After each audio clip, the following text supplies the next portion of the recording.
Hello students, let us start with the chemical reactions of aldehydes and ketones.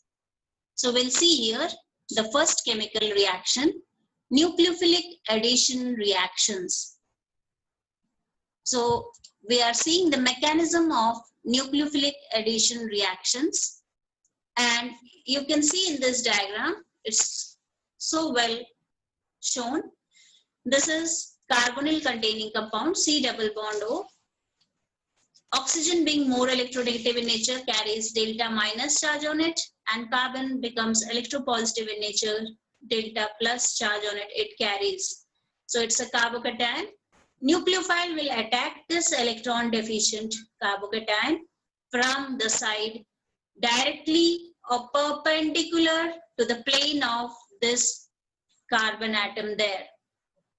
And we know that the hybridization of this carbon atom is sp2 hybridized, and when the nucleophile gets attached to this electron deficient carbocation, it results in the formation of tetrahedral intermediate, and this sp2 hybrid carbon gets converted to sp3 hybrid carbon atom there, and the nucleophile attaches itself to this electron deficient carbocation, forming the tetrahedral intermediate. So this step is a slow step and it is the rate determining step. Then it combines with this tetrahedral intermediate, combines with H plus, and it's a very fast reaction in step 2, and it results in the formation of the addition product, that is an alcohol is formed. So this is the mechanism of nucleophilic addition reactions which we are studying under aldehydes and ketones chemical reactions. Hope you have understood. Then let us come to the reactivity of aldehydes and ketones. Remember that aldehydes are generally more reactive in comparison to that of ketones in nucleophilic addition reactions due to two reasons. One is due to steric reason and the second one is due to electronic reasons there. Sterically, we know that ketones contain two large substituents on them, two bulky substituents, that is alkyl groups R and R. R, C double bond O, R is the general formula of ketones. So due to the presence of two bulky substituents on ketones, the approach of the nucleophile towards these ketones, it is very difficult, and as a result, aldehydes are more reactive in comparison to that of ketones. Or you can say the vice versa statement, ketones are less reactive in comparison to that of aldehydes. This was the first reason, that was steric reason. The second reason is electronic reasons. Electronically, aldehydes are more reactive in comparison to that of ketones because the two alkyl groups which are present on ketone, they reduce the electrophilicity of the carbonyl more effectively in comparison to that of aldehydes. So these two are reasons which prove that aldehydes are more reactive in comparison to that of ketones. Look at the in-text question. Question is, would you expect benzaldehyde to be more reactive or less reactive in nucleophilic addition reactions than propanol? Explain your answer. So benzaldehyde is less reactive in comparison to that of propanol due to resonance. That is the main reason benzaldehyde undergoes resonance there, and because it gets stabilized, it is less reactive in nucleophilic addition reactions in comparison to that of propanol. That's the reason. Then we come to some important examples of nucleophilic addition and nucleophilic addition elimination reactions. The first one we are going to deal is addition of hydrogen cyanide, that is HCN. So when hydrogen cyanide actually produces Cn minus there as the nucleophile, right?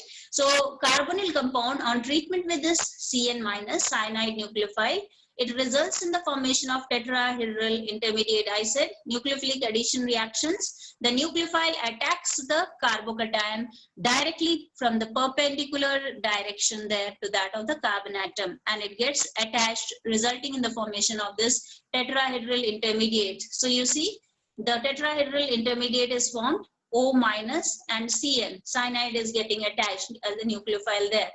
And this undergoes hydrolysis, resulting in the formation of cyanohydrine as the main product. Cyanohydrine has two functional groups on it. One is cyanide and the other one is alcohol. And they are useful intermediates. Then second is addition of sodium hydrogen sulfide. That is sodium bisulfite. So carbonyl compound on treatment with sodium bisulfite results in the formation of a tetrahedral intermediate where proton transfer takes place, resulting in the formation of the compound bisulfite addition compound, and it's a crystalline compound formed. Okay.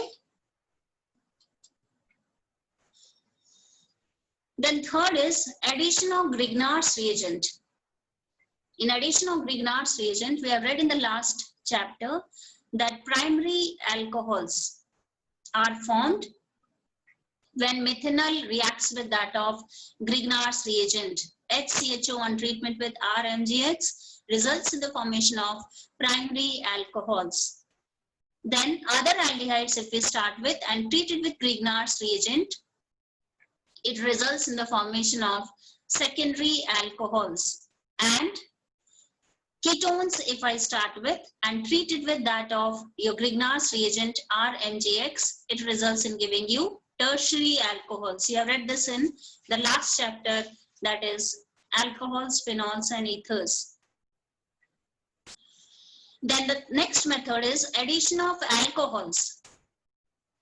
So here you can see an aldehyde on treatment with that of alcohol results in giving you hemiacetal, and this on treatment with that of alcohol gives acetal, plus water is formed.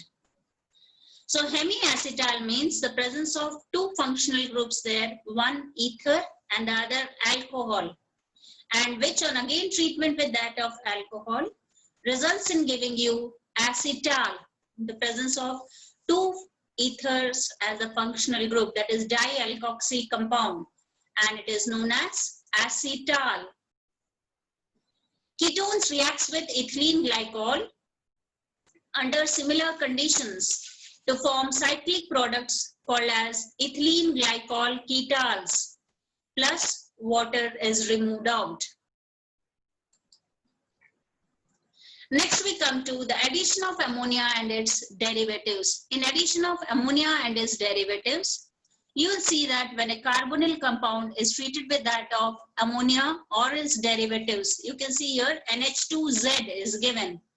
Z can be alkyl group, aryl group, OH, NH2, C6H5NH, NHCONH2, etc.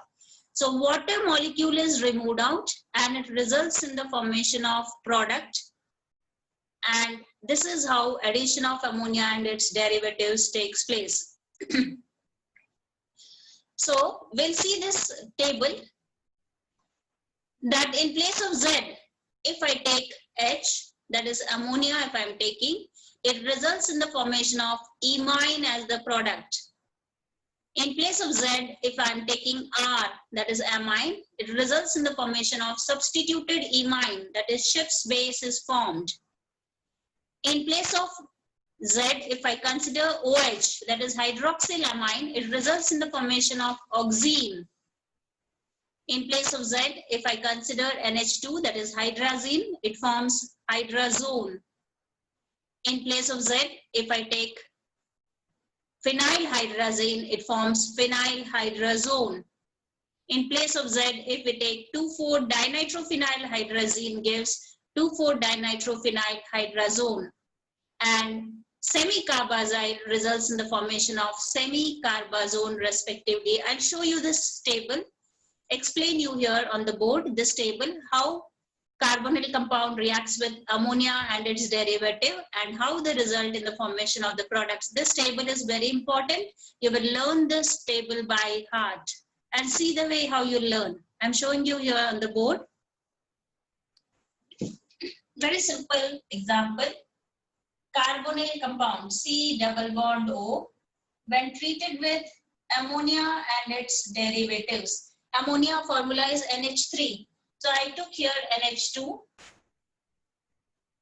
and in place of Z, if I take their H, so remove this H2O there and form the product.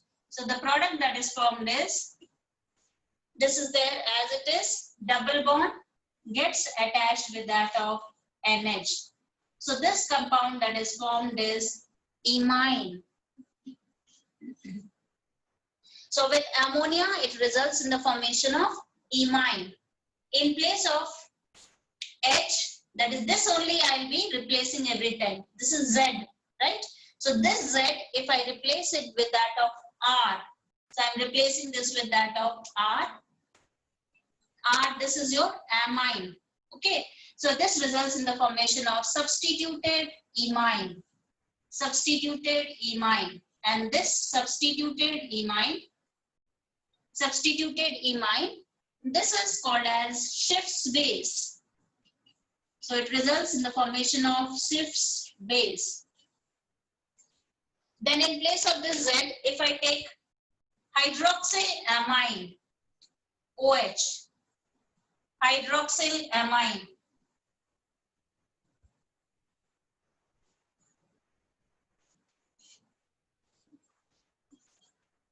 So water molecule is removed out. Water molecule is removed out. And this results in the formation of oxime, double bond N, OH. So this is resulting in the formation of oxime. This is hydroxylamine. Hydroxylamine results in the formation of oxime there. Then next, hydrazine. Hydrazine formula is NH2NH2.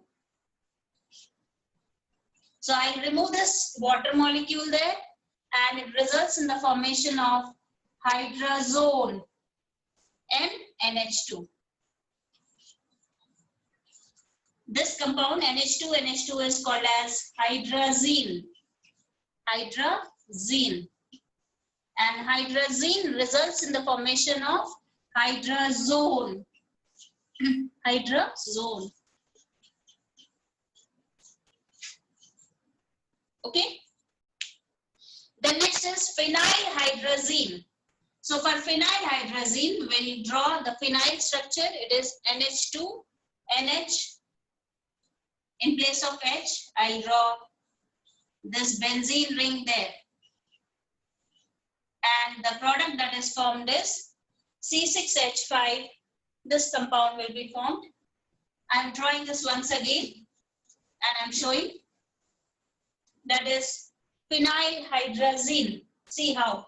C double bond O plus NH2, NH, C6H5. This is phenylhydrazine. Okay. So remove this water molecule there, H2O. Water is removed out, and it results in this compound as phenylhydrazine, and it results in giving you phenylhydrazone, double bond N, NH attached to that of C6H5.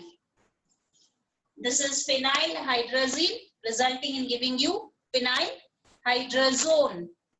Next, if I put here NO2 group on second position and NO2 group on fourth position, the compound becomes, this is 2,4-dinitrophenylhydrazine. Second and fourth position nitro groups are there.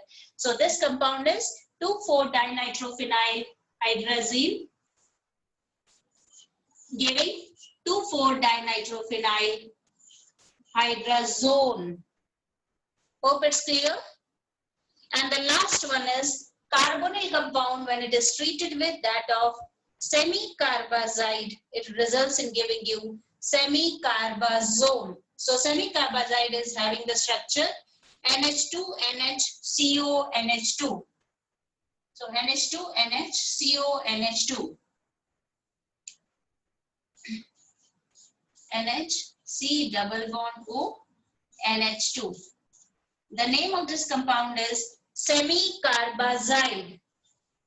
Semicarbazide. Semicarbazide results in giving you semicarbazone.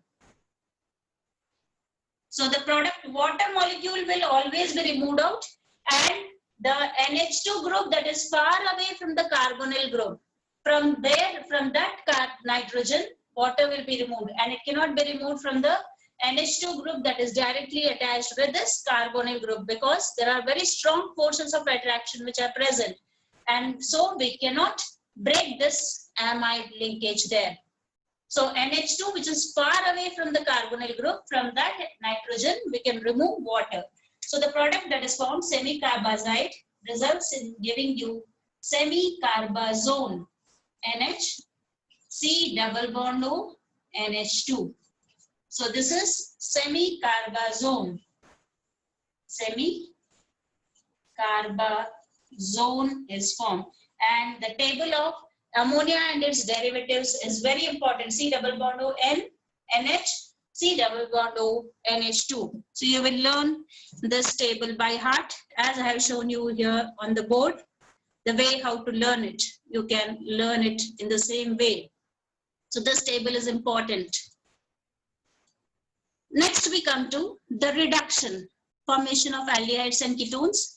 Reduction to alcohols. We are seeing here chemical reactions. So aldehydes get reduced to primary alcohols, and ketones get reduced to secondary alcohols on treatment with that of reducing reagents, sodium borohydride, NaBH4, lithium aluminium hydride, LiAlH4, as well as catalytic hydrogenation, that is hydrogen in presence of nickel, platinum or palladium as catalyst. Next reduction is to hydrocarbons. The carbonyl group of aldehydes and ketones is reduced to CH2 group on treatment with zinc amalgam and concentrated HCl, that is Clemenson's reduction. There are two reduction reactions. One is Clemenson reduction and the second one is Wolff-Kissner reduction reaction. Both are important. So you see here, carbonyl group when treated with zinc amalgam in presence of H+, this carbonyl group gets reduced to CH2 group, that is an alkane is formed along with the removal of water, Clemenson reduction. And carbonyl group treated with hydrazine, NH2NH2, water is removed and it results in the formation of hydrazone, C double bond N, NH2. This hydrazone on treatment with KOH in presence of ethylene glycol heated, this whole group gets reduced to CH2, that is hydrocarbon is formed along with the evolution of nitrogen, and this reaction is called as Wolff-Kissner reduction reactions. Both are important. It may come under name reactions. First reduction name reaction is Clemenson reduction reaction, and the second one is Wolff-Kissner reduction reactions. So you will learn them well. Next, the third chemical reaction is oxidation. So aldehydes actually differ from ketones in their oxidation reactions there. So you see here RCHO, even mild oxidizing agents, Tollens reagent, Fellings reagent, oxidize aldehydes, and strong oxidizing agents, common oxidizing agents like nitric acid, potassium permanganate, potassium dichromate can be used. So aldehydes on oxidation results in giving you carboxylic acids there, RCOOH. You see this compound RCH2C double bond O CH2R dash. When the cleavage is there between C1 and C2 bonds, that is the bond is breaking from here, C1 and C2. The product that is formed is RCOOH plus R dash CH2COOH. And when the cleavage takes place from C2C3 bond, the product that is formed is RCH2COOH and R dash COOH. Now the mild oxidizing agents are used to distinguish aldehydes from ketones. So there are two oxidizing agents, mild oxidizing agent. One is Tollens reagent and the second one is Fellings reagent. And to both these reagents, aldehydes respond to this test, that is Tollens test as well as Fellings test there. See the reactions. You should know what is Tollens reagent. Ammonical solution of silver nitrate, that is ammonical AgNO3 solution, is called as Tollens reagent. And on warming an aldehyde with freshly prepared ammonical silver nitrate solution, a bright silver mirror is produced due to the formation of silver metal, and the aldehydes are oxidized to corresponding carboxylate anion, and the reaction usually occurs in alkaline medium. So see the reaction. RCHO on treatment with Tollens reagent, 2AgNH3 whole twice plus 3OH minus gives your anion RCOO minus, carboxylate anion is formed, plus 2 moles of silver plus 2 moles of water plus 4NH3, and it gives a bright silver mirror on the walls of the test tube. Real silver gets deposited when aldehyde is treated with ammonical solution of silver nitrate, that is Tollens reagent. And this reaction is called as Tollens test. Only aldehydes respond to Tollens test. Ketones do not respond to this Tollens test. I hope it's clear. The next I come to Felling's test. There are two reagents, Felling solution A and Felling solution B. Felling solution A is nothing but blue solution of copper sulfate. Copper sulfate, that is blue in color, solution of copper sulfate. So that is Felling solution A, and Felling solution B is colorless solution, and it's also called as Rochelle salt. You see the spelling of Rochelle here, ROCHELLE salt, Rochelle salt. So Felling solution B is an alkaline solution of sodium potassium tartarate. So we'll mix equal amounts of Felling solution A and Felling solution B. And when I mix both the solutions, Felling solution A is light blue in color because it's copper sulfate solution, and Felling solution B is colorless.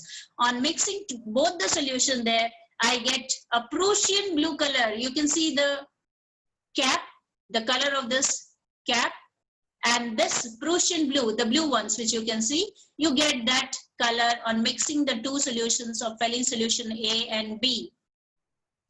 This, on heating an aldehyde with this Felling solution A and B for 5 minutes on a water bath, a reddish brown precipitate is obtained because of the deposition of cuprous oxide Cu2O, and aromatic aldehydes do not respond to this test.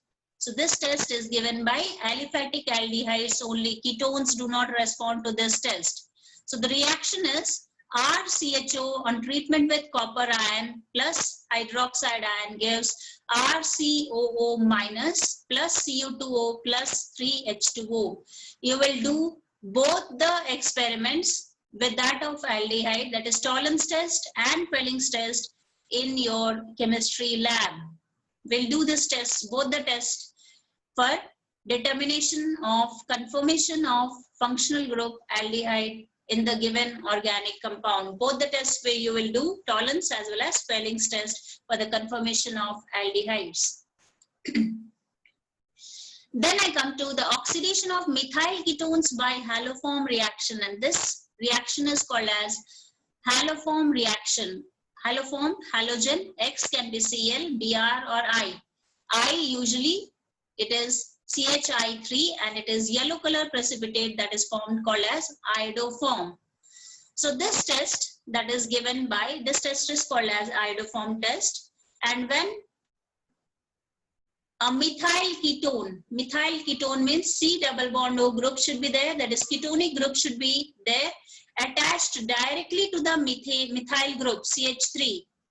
On treatment with that of sodium hydroxide in presence of iodine, that is NOH in presence of I2, gives NaOI, sodium hypohalite is formed. NaOI, sodium hypoiodide is formed. It results in giving you sodium salt of carboxylic acid, that is RCOONA, plus CHX3. As I told, X can be Cl, Br and I. If I take NaOI, it results in giving you RCOONA, sodium salt or carboxylic acid, plus CHI3. And this test is given only by methyl ketones containing compounds. No other compounds can give this test. So aldehydes can be differentiated with that of Tollens test or Felling's test there. Aromatic aldehydes will not respond to Felling's test, and ketones never respond to Tollens as well as Felling's test there. Ketones, you can take the case of this haloform reaction, that is iodoform test, is given by compounds which contain methyl ketone group in them. That means C double bond O group should be there, attached directly with that of methyl group. And this reaction is used for the differentiation between aldehydes and ketones there. So ketones, methyl ketones will respond to that of haloform tests. Let us see this name reaction here. And the name reaction is an organic compound A with molecular formula. It forms an orange-red precipitate. It is C8H8O, forms an orange-red precipitate with 2,4-DNP.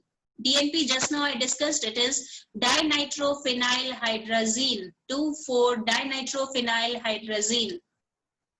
So remember, aldehydes and ketones both respond to 2,4-dinitrophenylhydrazine tests and gives yellow precipitate on heating with iodine. So yellow precipitate on heating with iodine, that's a big hint again which is given. That means C double bond O group is present, and that C double bond O group is attached to that of methyl group. So it is a methyl ketone containing compound, C8H8O. It neither reduces Tollens or Felling's reagent. So here a big hint you get that aldehyde group is absent because it does not reduce Tollens or Felling's reagent. Nor it decolorize bromine water or Bayer's reagent. Bromine water, it does not decolorize bromine water. Bromine water is reddish in color. So the compound does not decolorize bromine water, and Bayer's reagent is alkaline solution of KMnO4, that is violet in color. So it neither decolorizes bromine water nor Bayer's reagent. So the absence of unsaturation is there, and it contains benzene ring in it. That is the hint which you get. Then on drastic oxidation with chromic acid, H2CrO4, it gives a carboxylic acid B having the molecular formula C7H6O2. So it is giving you a carboxylic acid C7H6O2. Identify the compounds A and B and explain the reactions involved. So you see here, A is, since it is C8H8O, this is your benzene ring containing compound with 6 carbon, C double bond O CH3. So this is the compound C6H5COCH3. This is acetophenone.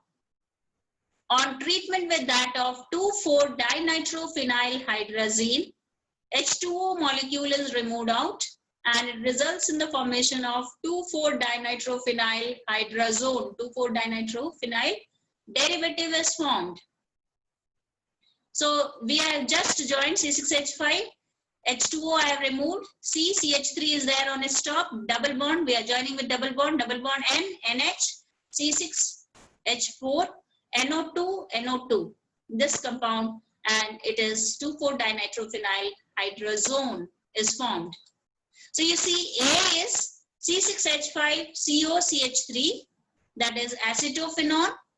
On treatment with that of H2CrO4, it gives B. B is benzoic acid having this formula C7H6O2, and this on treatment with sodium hydroxide in presence of iodine. This is haloform test which it will respond to, that is iodoform test, since methyl ketone group is there, CH3CO. So it will undergo iodoform test, and this CH3 will get converted to CHI3, and it results in giving you sodium salt of carboxylic acid, that is C6H5C double bond ONA. And such type of name reactions are included, word problems are included in that of your examination. So please do it and practice it well. Thank you, children, and have a nice day.